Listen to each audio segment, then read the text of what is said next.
Hello,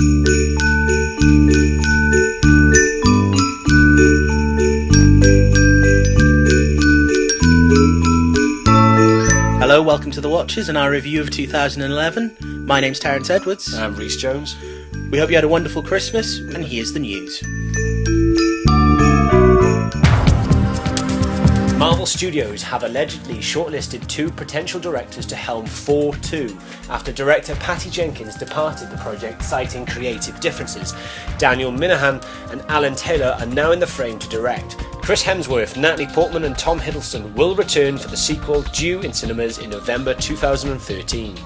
New posters have been revealed for 2 of next summer's big blockbusters. A new teaser poster for The Amazing Spider-Man promises to tell the untold story, whilst a teaser for The Dark Knight Rises shows Bane walking away from a shattered Batman mask with the ominous tagline, "The legend ends."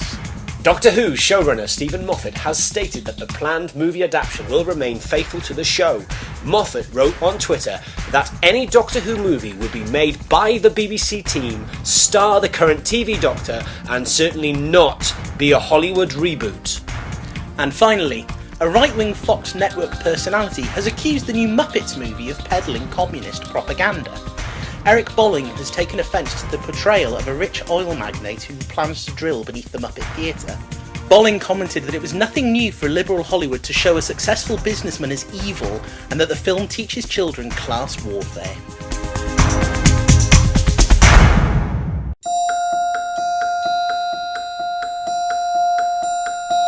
I've got a couple of films in my head, and I know you have too. Yeah, definitely, yeah. One of the first films I saw this year was The King's Speech. British period dramas can have a tendency to be very stuffy, very rigid, but there was a real sense of fun to The King's Speech, and I mean, Colin Firth absolutely deserved the Oscar. He was brilliant as George. And the wonderful bromance, for want of a better word, between Colin Firth and Geoffrey Rush. It's been basically a superhero year for me.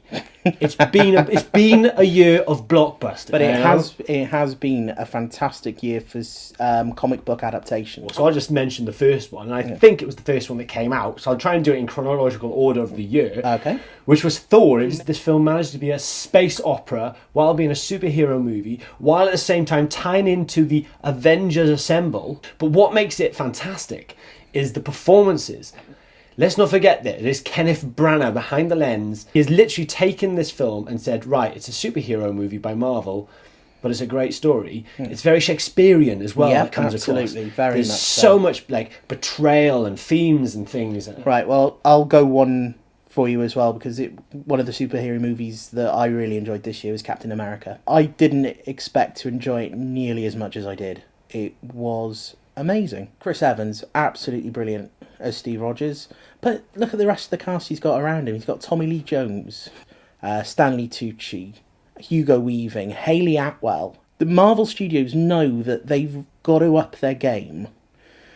And I think they're more than willing to do that, because they're willing to invest in decent scripts, good actors, brilliant set pieces of action, but also scripts and storylines that you really care about. But then straight away I'll lead into, yes, it's another Marvel story, but it's not a Marvel Studios. It's 20th Century Fox. It's X-Men First Class is the film that I'm talking about. Completely put it back on the map. And it was very interesting because this film got made, and I think it was in ridiculous amount of time. I think it was only 11 months from deciding to make it, to write it, to film it, to get it on the screen. X-Men was made that fast that I was kind of worried about it, even with the guy behind Kick-Ass, even behind the writers behind Kick-Ass, blah, blah, blah, blah, all this talk about them, but you can only big up people so much and they can still fall. Absolutely. Especially with a franchise this big, and especially with trying to, not only reboot it, but make it interesting. And yes, it's a prequel, and I so love the fact that it did tie in to the original trilogy. Yeah. As a film, it's fantastically written, fantastically directed, fantastically paced, fantastically performed, and such a young cast of unknowns who were the new first class of mutants. I just loved the film. I just loved it. I could sit here and talk about it for ages. I know we haven't got time. No. If you haven't seen X-Men First Class, that's one of the films I would generally say go watch. Yeah. Right, I've got a bit of a left field choice now. This is probably something that you wouldn't expect of me. The In-Betweeners was an absolute joy. Really? Because I've not seen that, see. Absolute brilliant. You know, it did what I needed it to do. You know, I wanted to go into the cinema, you know, kind of turn my brain off, enjoy a bit of comedy, and it delivered in spades. It was absolutely hilarious. One thing I will say for the four main leads, they are game. Lesser actors would have took a look at and run a mile. How you saw the TV show will very much dictate how you saw the film. If you enjoyed it on the small screen, you'll enjoy it on the big screen. Definitely. Well, I might as well say the fourth comic book movie that I generally enjoyed, and it got a lot of slating and it got mixed reviews, which was the Green Lantern, which is from DC Comics, and this is about a intergalactic police patrol in the universe. Right. Already suspend disbelief within this movie. Pretty much. It's got that kind of... Yeah, it's got this large scope to it, but then the performances are fantastic. I mean, Ryan Reynolds is such a good Hal Jordan in it. Right. He's a brilliant Green Lantern. I don't care what people say, it's just a fantastic film. It's from the director of GoldenEye. Right. It is what it is. It's a comic book movie, but it's fantastic. It's one of my favourite this year. Yeah. One of the other films that I really, really loved this year was of Tinker Tailor Soldier Spy. It's got a very British feel to it, but it's got that really bleached, grey world of the late 50s, early 60s, the spy games and all that. And you've got, you know, an absolute plethora of brilliant performances throughout it, including what I think it's one of the best things Gary Oldman has ever done. You know, it's an absolute masterclass in restrained acting. It is a very cerebral film. It's one that will make you think. It doesn't spoon feed you at all. As a spy thriller, it's second to none, and definitely one of my favourite films this year. To finish on another note, one of the films that really touched me and I really loved this year was 50/50. Oh, brilliant. Yeah. We reviewed that a couple of weeks back, so I'm not going to go into that detail because it's a bit fresh. Yeah. You know, it really affected me, and it was one of those movies that I think I will definitely remember of this year. Yeah. But my final choice for kind of films of the year really was the adaptation of We Need to Talk About Kevin. For those who don't know, We Need to Talk About Kevin was a book written by Lionel Shriver, and it's a series of letters written by a woman whose son perpetrates a high school shooting. When it was announced that it was being made into a film, I thought, it's a big ask to turn this into a film. They've done it brilliantly. It's very impressionistic. It's very snapshots, flicks back and forth in time between the present and the past. It starts with Tilda Swinton's character Eva, who's the mother of the Kevin, the titular killer, basically dealing with her life as the mother of a serial killer, and flicking back and forth to her family life with her husband, played wonderfully by John C. Reilly. Fans of the book have been split because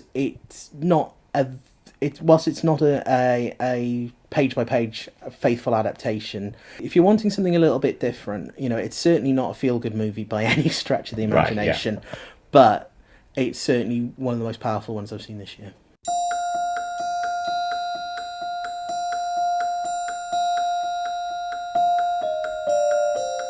Green Hornet. Oh my God, Green Hornet! If any of you have not seen Green Hornet, can I just say, don't. The worst casting I've ever seen in my life. I mean, Seth Rogen cannot be an action hero. You know, it's not believable. And if it's a superhero movie, and if the guy that's playing the superhero is unbelievable as a superhero, then you're losing before you even start, really, there, aren't you? Yes. Anything that you saw that you really didn't like? Oh yeah, Rise of the Planet of the Apes.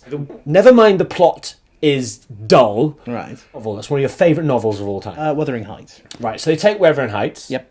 They take the first chapter of Wuthering Heights. You're right. They make a film, just a film of chapter 1. Righto.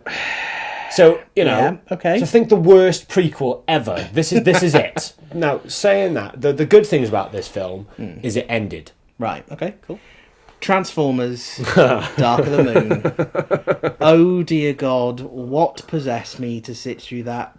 I think I think this one though is the genuine split of opinion. Yeah, Because I know a lot of people really enjoyed it. I got from it what I wanted to get from it. I got a popcorn movie which was about giant robots fighting with a limited plot and a lot of action. Yeah. I went in knowing I was going to get that, and it happened to be directed by Michael Bay, who specialises in things like that. Yeah. So I mean, I it's like the baked bean analogy again. I got what it said on the tin. Don't get me wrong. I wasn't expecting to go in there and see some highbrow art house movie. I know I went in with eyes open, but I don't believe that I am in the wrong for expecting more than what I got. No, completely. But I think this summer the bar was so high within the blockbusters. Yeah, very true. That there was such a high bar that this one kind of fell short. Yeah. To the Thors of this world. Way short, unfortunately.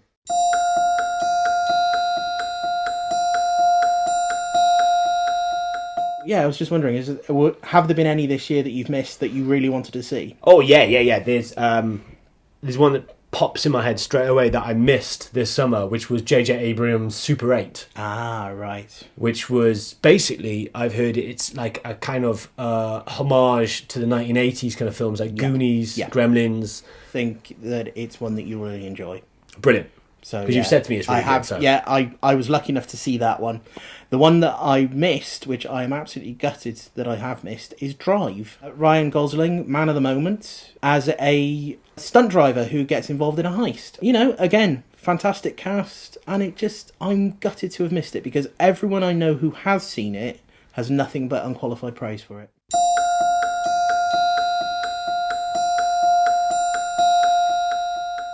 The one that I personally cannot wait to see next year is The Dark Knight Rises. Definitely. I want to see how that saga ends. I want to see exactly how they finish it off. I cannot think of a film that I have been that so, such anticipation for years. You can remember the last time you were this excited? No, I've now sat here now, remember the last time I was this looking forward to a film. Yeah. Which was 1999 when Star Wars returned with The Phantom Menace. Yes. So let's really hope that doesn't happen. Yeah. Speaking of that, that's been re-released. Yes, it is. Next year in February in 3D. The other film that I'm really hyped about next year is The Avengers. Oh, yeah. I'm giddy. Yeah. You know, I'm a massive Buffy the Vampire Slayer, and Joss Whedon is directing. Oh, yes. You know, this guy knows how to do a ensemble cast. You know, this guy knows how to get people playing off well together. I mean, I think there's not much I can say about this film that people don't know. I just cannot wait. Since we're on the subject of superhero movies, one that I'm looking forward to in the coming year is The Amazing Spider-Man. Really? Yeah. Really? Really. I think, whilst another origin story isn't strictly necessary. It's not necessary. But, you know, thankfully you've got a better actor in... I agree with you. Andrew Garfield completely. than Tobey Maguire. The teaser poster, they're pimping this as the untold story. So basically they're going back to Peter Parker and Gwen Stacy, which I think is an interesting take on things. Different, it's one that the fanboys will know. But it's what the comic book basically was. But I think it's going to be, a decent slice of superhero movie action, even if it's not, anything more than that movie. I'm looking forward to it. Don't get me wrong, I'm looking forward to a new Spider-Man movie. I'm used to them recasting in this modern day and age. I mean, and they can reboot it. Yeah. But there is no need to tell how he became Spider-Man again. No, there isn't. Don't treat us like idiots and tell us again that he got bit by a friggin' spider. But I think the reason they're doing that is because it's now come under the auspices of Marvel Studios. It's going to be a good slice of popcorn fun. And that's all I really want it to be. I mean, don't get me wrong, I will be there, well, probably with you watching More it. than likely. More than likely. Yeah. So I'll be there with my Spider-Man t-shirt on, watching it and really enjoying it. Don't get me wrong. What I'm also kind of looking forward to, kind of really worried they're going to get it right, is Skyfall. Bond the 23. New Bond movie. Yeah. Well, we all know my opinion on Casino Royale and Quantum of Solace. Yes, yeah. Big letdowns. Skyfall, to me, this is their chance to actually make a Bond movie. That's why I'm looking forward to it. It's a Bond movie With me, I think a Bond movie is 50-50 whenever you go watch a Bond movie. You go and watch a Bond movie and it's either going to be really good or it's going to be decidedly average. Yeah. I'm looking forward to it. I'll give it a punt. But I'm going in with expectations quite low and I'm hoping to be surprised. And I think you will be. I think you've got... Sam Mendes is an interesting choice as a director. Yes. But I think he can pull it off. I'm hoping you'll walk out of there and go, actually, that was pretty damn good.